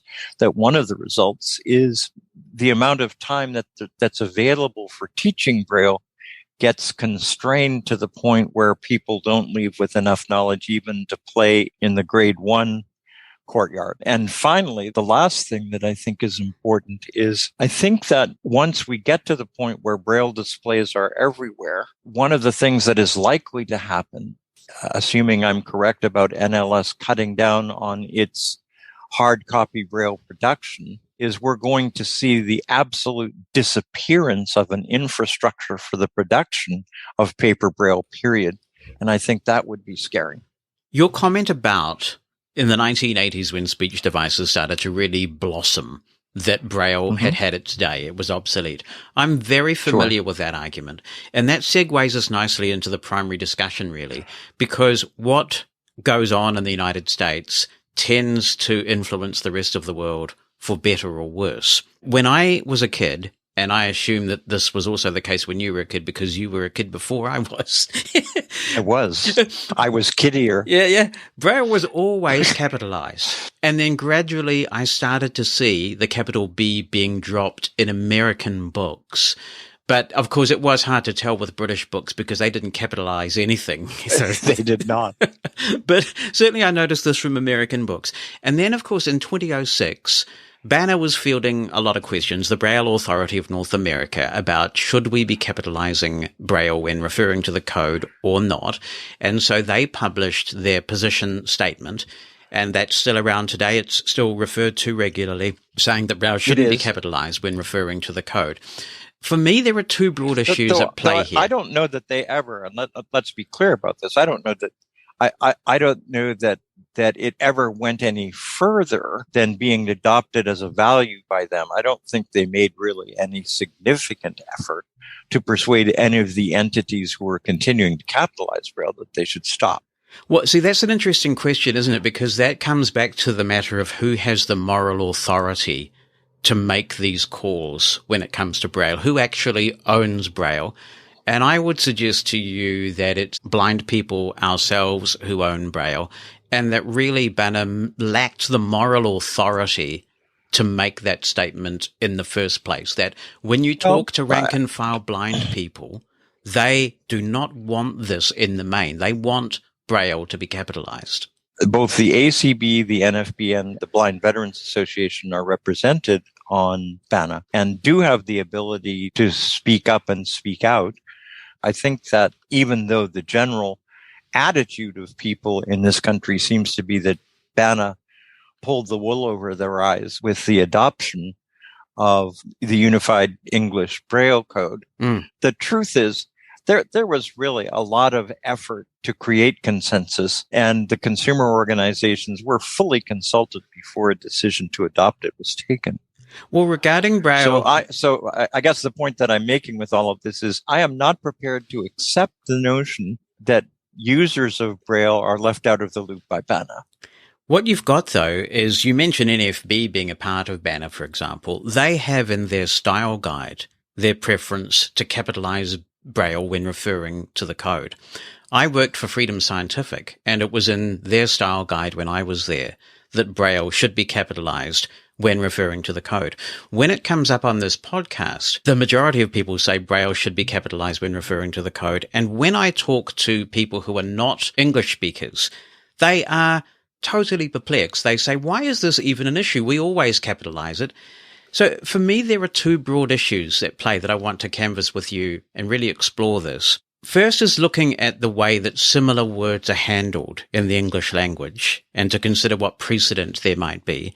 But then the second issue is, regardless of that, whether we reach a consensus about that or not, what's right for the blind community? What's culturally appropriate for the blind community? Could I ask you first, if Morse code is spelt with a capital M, if Fahrenheit is spelt with a capital F, if Celsius is spelt with a capital C, if Kelvin is spelt with a capital K, all systems named after their inventors, and even closer to home than that, if Nemeth is spelt with a capital N when referring to the Nemeth Braille code, why should we not capitalize B when referring to the Braille code? Well, I can't really speak to the Nemeth code because I would argue that's in the same position as Braille. But here are some of the arguments, at least, that I would adduce for why Braille should not be capitalized. First, none of the terms that you've described are verbs. Braille is. So we Braille a document, just as we print a document, just as we read a document. And none of those things are capitalized. Another factor is, while I absolutely believe that Louis Braille is pivotal to the development and the implementation of Braille, I think that unless an awful lot of other things happened, Braille would not be in anything like the position it's in now. And our obsession almost with Louis Braille as the only person whose name and whose history we know, I think loses sight of some very brave and amazing people throughout the history of Braille. One of them, for example, is the superintendent of the Missouri School for the Blind in 1851, who had the courage to say, I want to stand up for Braille and I want to adopt it in my school. It's amazing how brave that was. It hadn't been adopted in France by then. There'd been no effort made to do very much. Early organizations of and for blind people in the United States and in Britain also truly rescued Braille from all of the other strange approaches to writing that were being promoted. It also wasn't until a Braille printing press was invented in the 1880s, which suddenly made mass production of Braille possible, that Braille really began to take off, because it was a lot easier to produce the other kinds of devices than it was to produce Braille materials. As late as 1947, the Perkins folks invented the Perkins Brailer, which has certainly revolutionized Braille access. Perkins, yes, and Brailer, not often. If you see, use your Brailer to write, generally that's not capitalized, nor should it be. So my point, I could provide you with 25 or 30 more examples of people who are amazingly influential in the evolution of Braille. But my point is that I believe that it's absolutely appropriate and wonderful to venerate Louis Braille for what he did. But I think it detracts from our understanding of the complex and amazing history of a medium of communication, not to include those others and to almost overshadow their importance by our stress on Louis Braille. I'll come back to the verb question in just a moment, because I think that is very interesting. But you describe Louis Braille as pivotal to the invention of Braille. He is the inventor. It's his system. So without detracting from others who helped to develop that system, they wouldn't have had a system to develop without the Braille code. It's a bit like saying we shouldn't capitalize Celsius because of all the electronic thermometers and other people who lobbied for the implementation of Celsius around the world. In the end, it's his scale. Braille is Braille's code. None of the other people that you talk about could have been influential without Braille the code, invented by Braille the man. I don't know. There was a lot of evidence in France in the 1850s that there was relatively little support for Braille, and that the school where Louis taught after his death generally determined that wasn't the direction they ought to go. And it was other people who ended up rescuing it. Really, I think folks in England and in the United States who eventually in the 1880s and 90s, and particularly in England, soon after the turn of the 20th century, when they adopted grade 2 Braille, or its equivalent, was the time when, it seems to me anyway, a lot of what we today know as Braille came into being and came into existence. At the same time, there are so many other kinds of Braille. Louis Braille certainly had something to do with music Braille, but most of the other kinds of Braille that have emerged since then, while they're based on the same 6 dots, are entirely different and extended the usability and the viability of Braille substantially. And it was Louis Braille who came up with that unique pattern of 6 dots in a configuration, the dots just the right size for the human finger to be able to quickly whisk over them and turn those dots into language. So you've really made the point that without his genius, none of these other iterations of the Braille code that you talk about would have happened, because Braille invented the code in the first place. Whenever we talk about Louis Braille, of course we should capitalize it. And I suppose you might be able to persuade me, perhaps, though I'm not sure, that when Braille is a noun, I could probably live with capitalizing. Right. So I wanted to come back to your verb point, because I haven't responded to that, and I think that is really important. In New Zealand now, we are having this discussion. There is finally a democratic process about capitalizing B when referring to the Braille code. And one of the things that has come up in that discussion is this verb question and whether it should be capitalized in that instance. I think that's a much more contentious, nuanced point. An example is Google, which these days is a noun and a verb. And I don't actually know. I'm not sure how often I've seen it written down where somebody says, I Googled this the other day and here's what I found. I don't know whether in that situation you capitalize the G or you don't. I wouldn't. Yeah, okay. I'm not sure I would. I'm not sure I'd capitalize very many verbs. What we are talking about here, though, is not simply that question of should you capitalize Braille when you're talking about it as a verb. It has become the recommendation of Banner that when you are talking about the code, in other words, I wrote this down in Braille today. So we're not talking about I brailled this. I wrote this in Braille. You should use a lowercase b in that context. And that is, I think, what a lot of people find not only disrespectful, but actually offensive. Well, and I absolutely do not. And I'll tell you one of the reasons why. I think one of the things that we in the blindness community have fought ever since Braille became prominent is a notion that Braille is not a medium of communication, but is in fact a language.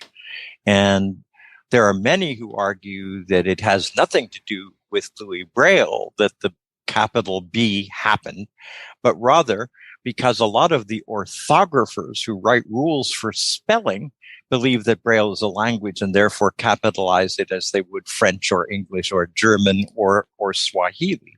That does, for me, immense harm to blind people and to the notion of the medium of communication that they have, because it creates and perpetuates misunderstanding, which we flat out don't need.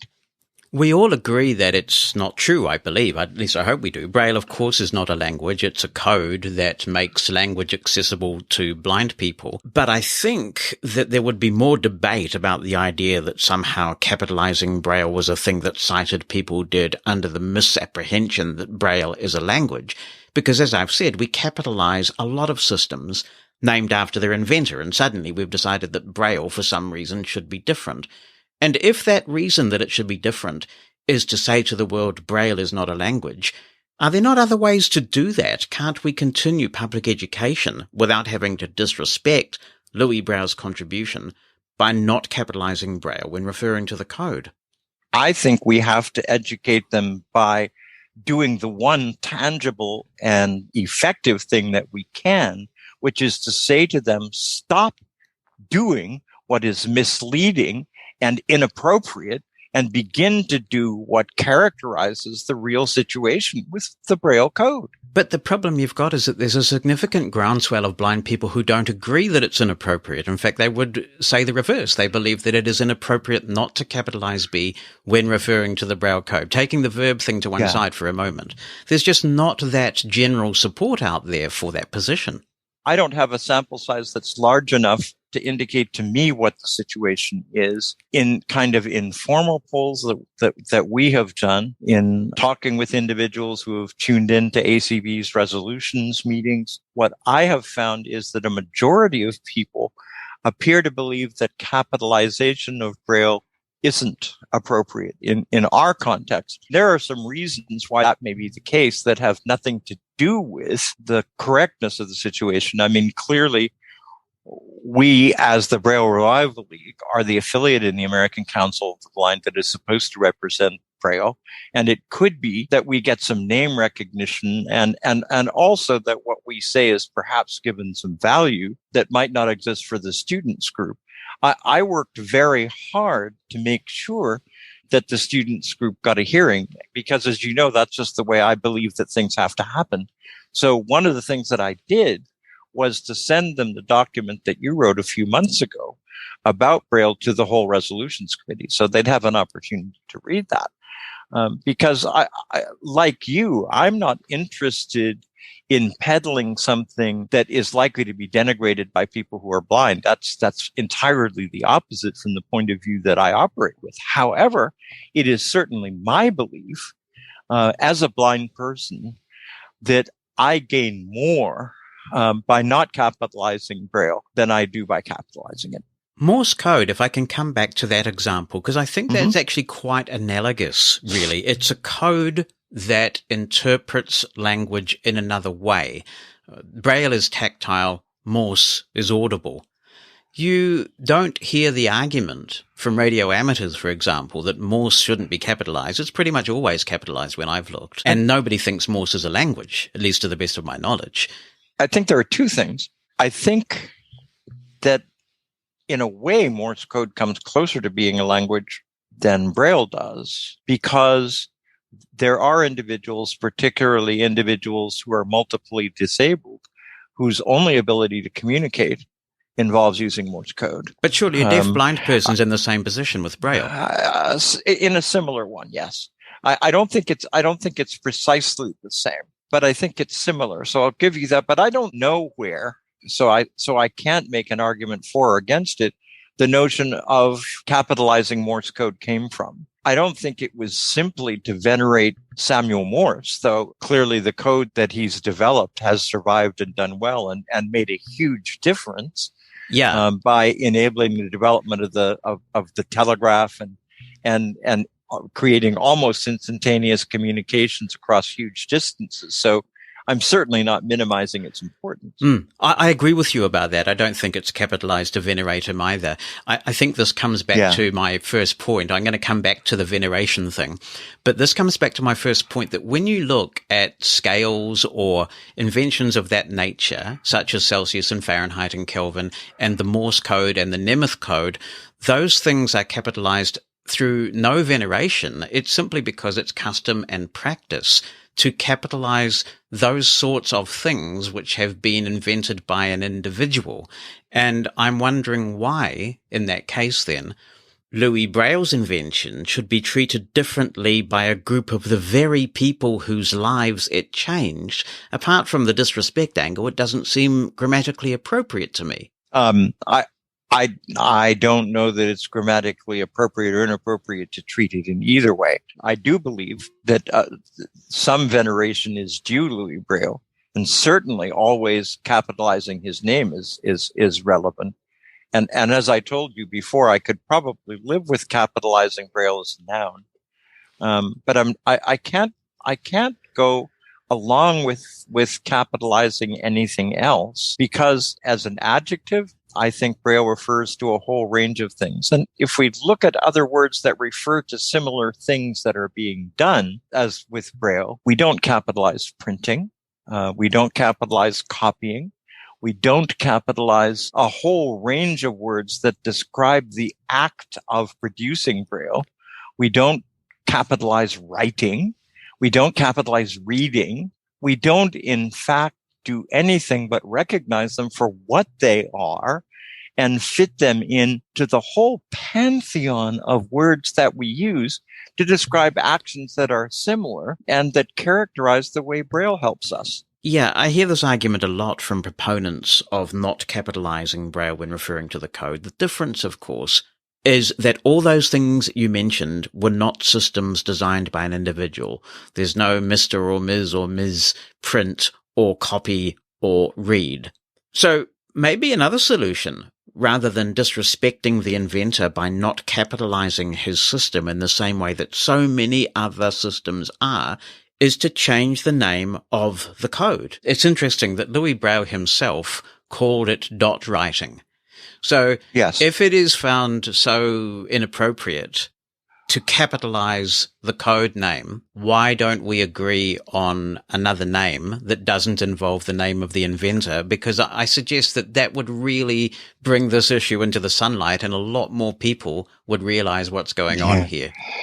They would, and I suspect, as I think you do, that if anybody attempted to do such a thing, people would say, "How dare you?" Exactly. Which is what I'm saying to you about this very thing. Yeah, I understand if that's what you're saying, Mr. Mosen. Yeah. Sure. I think the other thing that we need to recognize, though, is that there's no universality about the way that our world treats people. I don't know of anybody who speaks of Gutenberging. Do you? No, but we're going to park the verb thing, right? So the verb thing, I think, is a slightly more. But it doesn't matter. I mean, we don't speak of a Gutenberger for a printer. No, I think that if we were talking about the verb, it's a much more nuanced discussion. But what Banner since 2006 and what you seem to be saying, although you're saying that you could be persuadable, and I want to come back to that in a bit. But what Banner has said for all these years is you shouldn't even capitalize Braille when referring to the code. And I think it's that a lot of people just find fundamentally wrong and disrespectful. Yes, but I don't support that notion because of Banner. I support that notion as a blind person for the reasons that I've tried to do my best to elucidate tonight. I probably am not the best debater God ever built. I've known you long enough to know that if anyone has their own mind, it's Paul Edwards. Can I just move us on to the question of the veneration that you've sort of talked about? Yes. And I must admit, your comments about this made me feel quite sad. And I want to share my perspective on this with you so that perhaps you get a feel for where I'm coming from. A few years ago, I began a meditation practice. It's made a huge difference in my life. And as part of that, I also began keeping a gratitude journal where I force myself, even on the darkest of days, to write 10 things that I'm grateful for. And in that gratitude journal, I quite regularly express gratitude for Braille the code, which was given to me by Braille the man. When all is said and done, he started this whole thing off, this whole amazing path to literacy, this priceless gift that we have. And he was a blind man. Braille was a blind man who at one point, and you referred to this, you referred to the waning of the Braille code for a while in Paris. Yes. Braille lived actually to see his books burned for a time because it was thought that the sighted way was the superior way.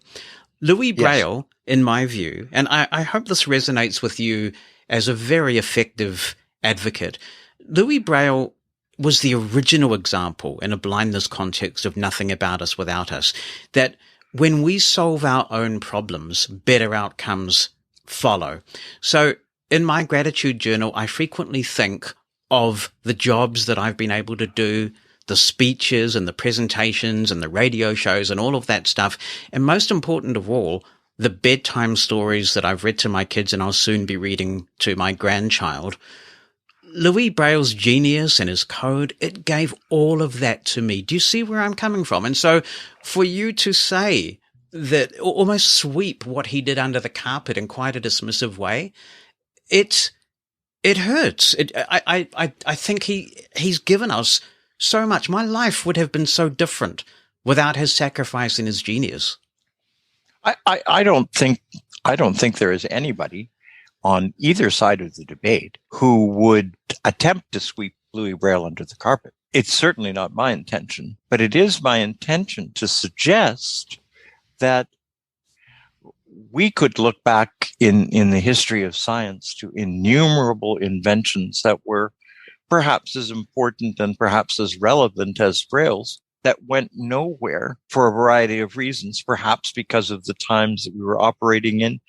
There were a number of scientific discoveries that were made, for example, during the Middle Ages, which the church declared inappropriate. If we take Galileo's history and some of the early astronomy that was practiced in the 15th, 16th, and 17th centuries, one of the things that resulted from that is that many good men of science were burned because they had the courage to stand up for what they believed and for the values that they had. And I don't make that point to denigrate Louis Braille, but rather to say it's not uncommon in our civilization to have heroes who rise significantly above the level of us ordinary mortals by what they do and by the courage that they're prepared to exert. Louis Braille is one of those folks, but so for me is the superintendent of the Missouri school.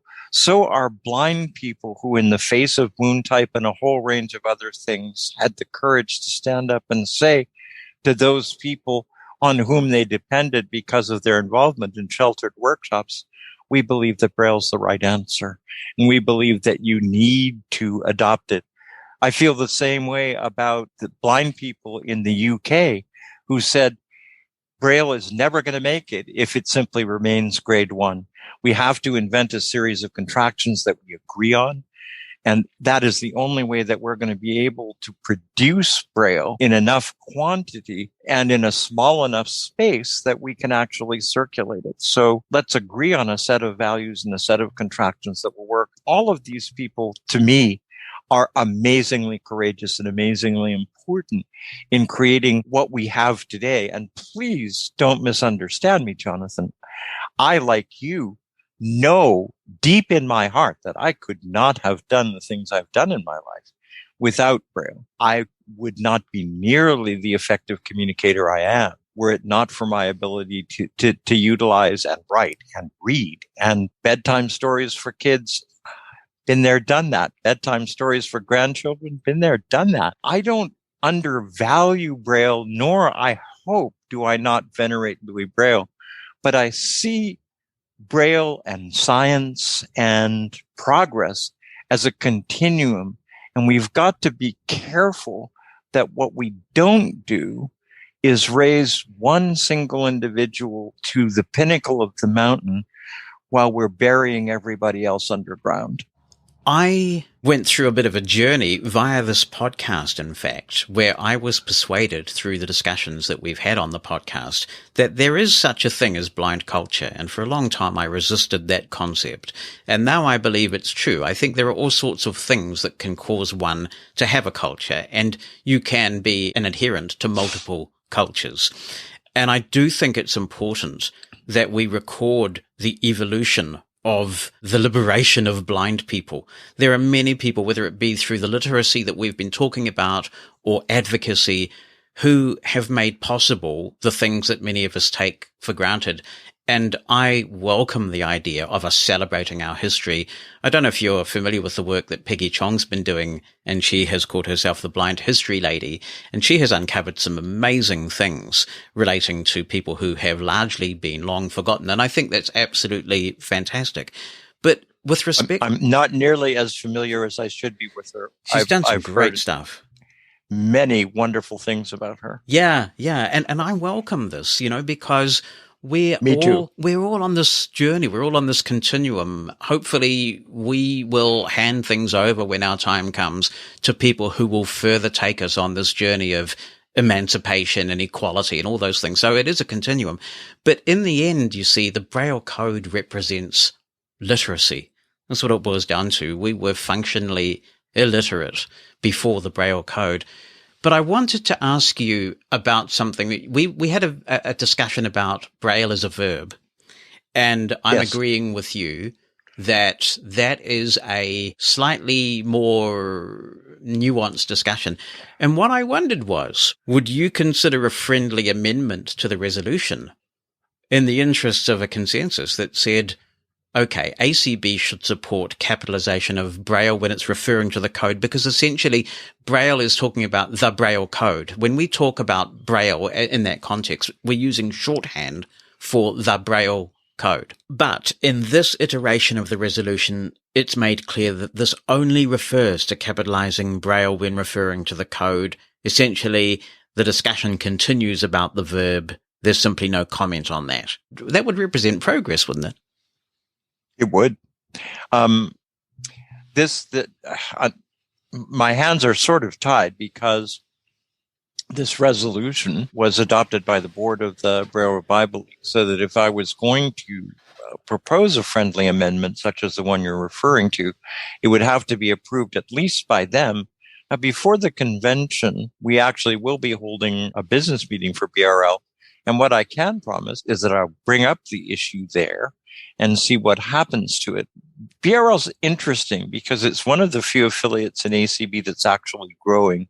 We went from about 150 members last year to a little over 260 this year. But the point is we do calls every couple of months under the name Braille Buzz, and we typically break the bank of our poor little Zoom room by having more than 100 people there. So the point that I'm making is I expect we'll get a pretty large group of folks at our business meeting, and I'll certainly raise the issue. I'm not sure how I feel about it.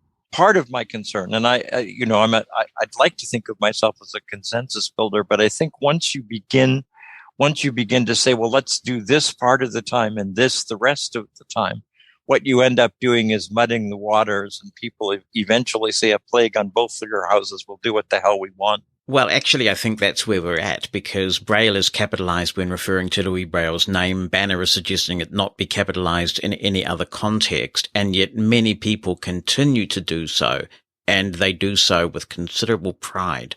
It's something that's become a badge of honor among some who do it. Do you think, in terms of the optics of this, given that the students have moved this resolution, it seems to me this is coming from a blind pride kind of angle, that they are proud to be carrying on the legacy of Louis Braille, that they want to honor Louis Braille's legacy.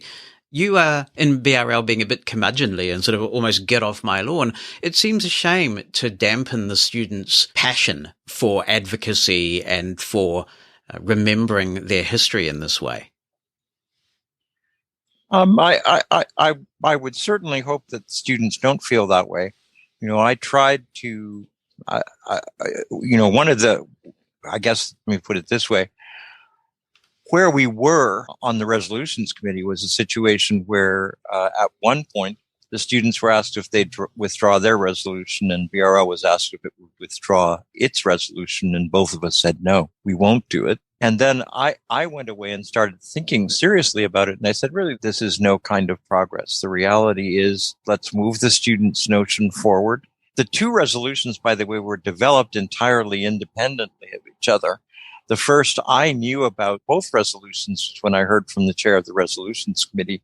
There wasn't any discussion by the Braille Revival League or by the students about crafting a joint resolution, which probably wouldn't have been possible anyway. But the point that I'm making, and the reason that I raise it, is I think these were independently valid points of view from the perspectives of the two groups. What do you think of the consequences of ACB becoming the organization that puts a stake in the ground and says, we do not support capitalizing Braille when referring to the code?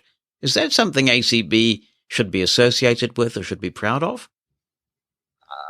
I think it is, but obviously it's partly because I believe in the resolution that we've put forward, but it's also because I've never shied away from taking a position that I think is correct, regardless of what other people's positions are, and neither have you. And so it seems to me that if ACB takes a position like this one, and NFB is in a different position, and even let's say BANA were in a different position, it wouldn't bother me as long as I was convinced that ACB had taken the decision that was appropriate for it and had done so in a way that honored the democracy and the values that I believe in as an organization.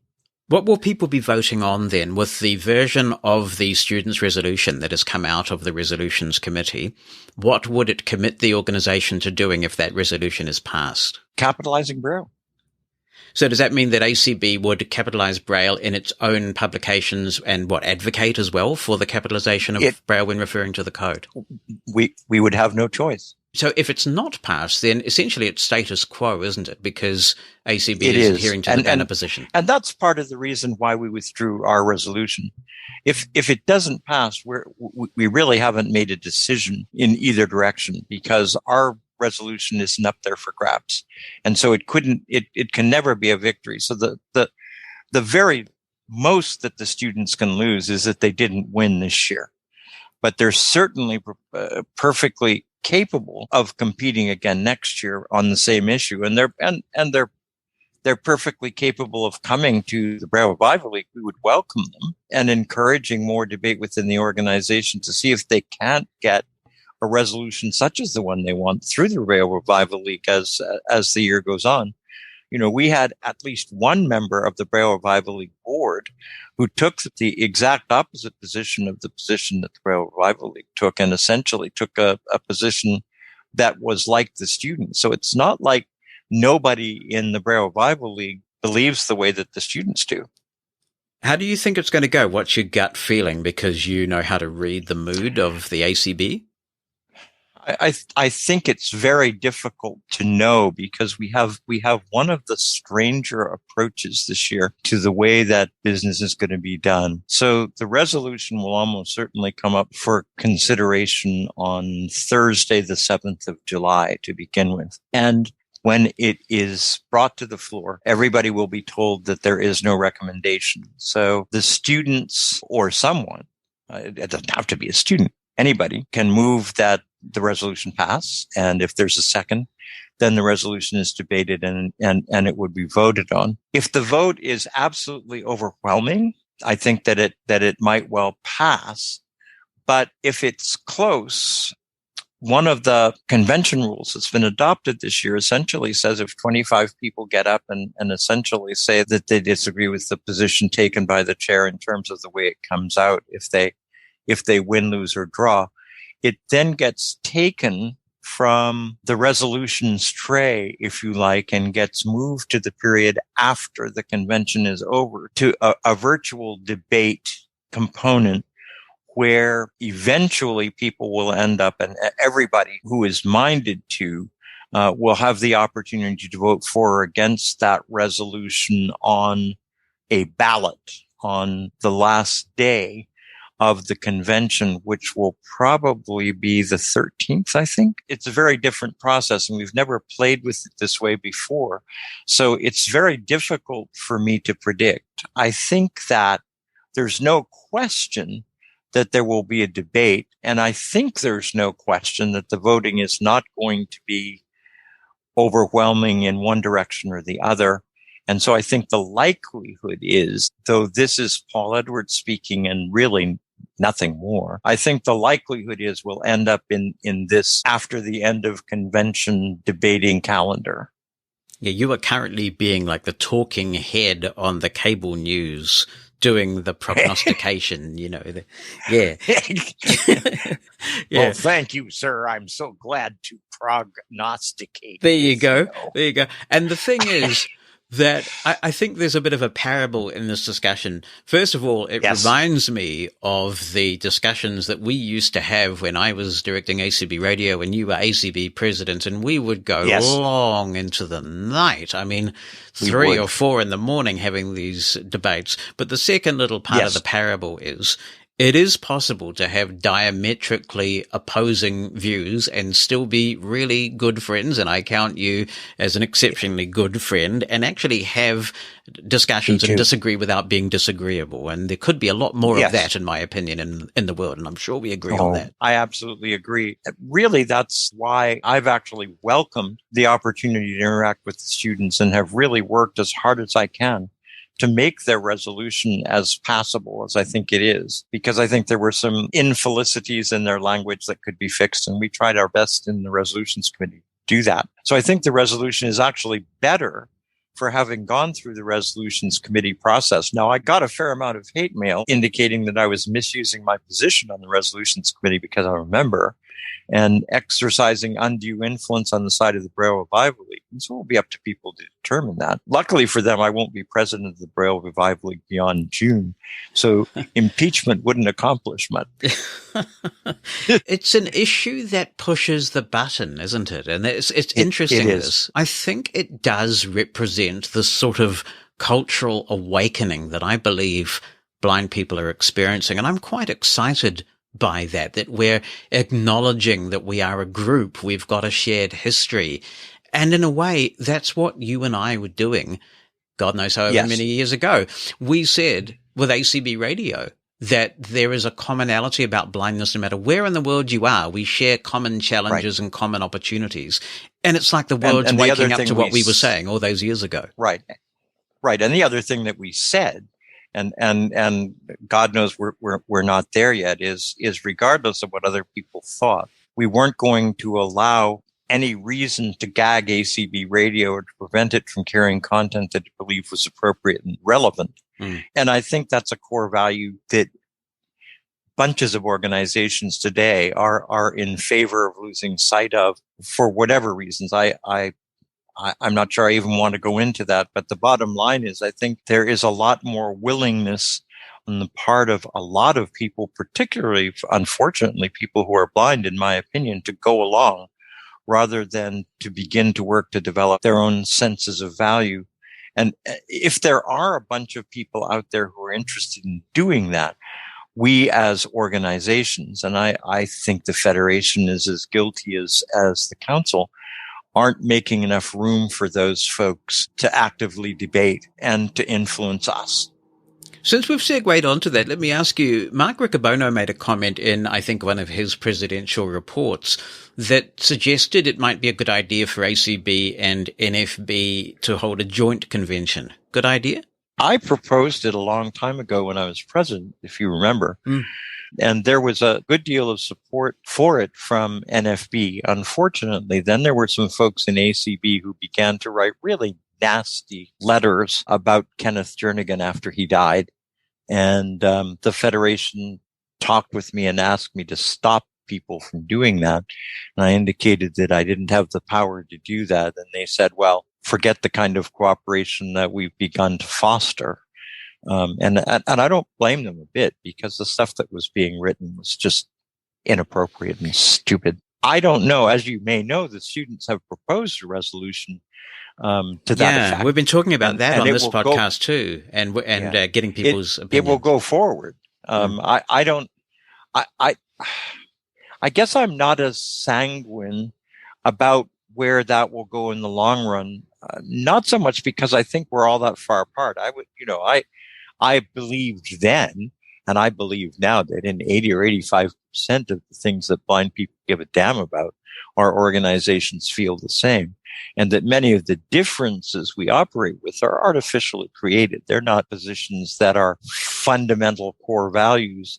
If there is anything that differentiates our two organizations, it's really the way we're governed rather than anything else. But I think that the other thing that I would say about that is I find myself wondering whether we have finally gotten to the place where many of the members of both organizations don't really understand why we fell apart and are really interested in seeing blind people really around the world speaking with one voice. And if the American Council of the Blind, the National Federation of the Blind, could end up speaking with one voice in the part of the United States, I think we could have a tremendous role in encouraging people in other countries to do the same.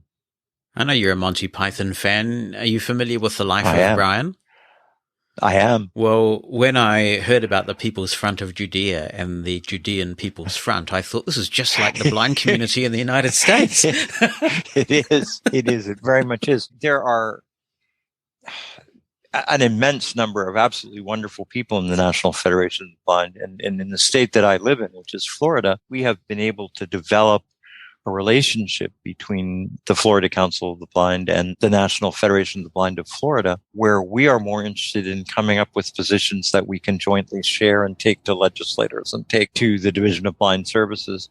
And I'm very proud of that, because I believe what it demonstrates is if you are prepared to work at it, consensus is possible. And the development of positions that in fact affect favorably the whole blind community rather than dividing them by artificial nostrums, which tends to be what we preach. It doesn't necessarily have to happen.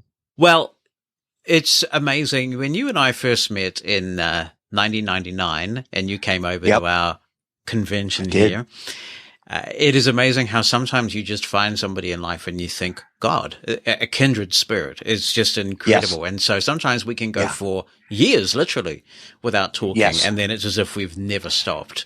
So I am very grateful for you coming on the show today and having such a frank and yet fun discussion about this topic, which is quite emotive for some people, including me, I guess. Yep.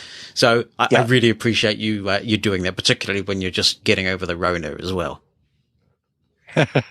Well, thank you very much for having me on. I listen to your podcasts as often as I can. And one of the things that I admire is you really continue to be true to the same values that you operated with, just as I've tried to be. God knows whether either of us has been fully successful at it. But it seems to me that what brings us together more than anything else is the fact that we both believe that blind people, if given opportunities and capacity and support, have the ability to become truly amazing folks. And our job is to help by what we do to create an environment where that becomes more possible. Yes, and I find some strange, bizarre comfort when I see younger people pushing the envelope in a way that I might find a bit radical or whatever, because it's all part of that continuum, all part of the circle of life. And so when the students contacted me about their resolution and I said to them, who is president of BRL these days? And they wrote back and they said, Paul Edwards. And I said, okay, then we'll get him on here. I love to hear from you, so if you have any comments you want to contribute to the show, drop me an email written down or with an audio attachment to Jonathan, JONATHAN, @mushroomfm.com. If you'd rather call in, use the listener line number in the United States, 864-606-6736.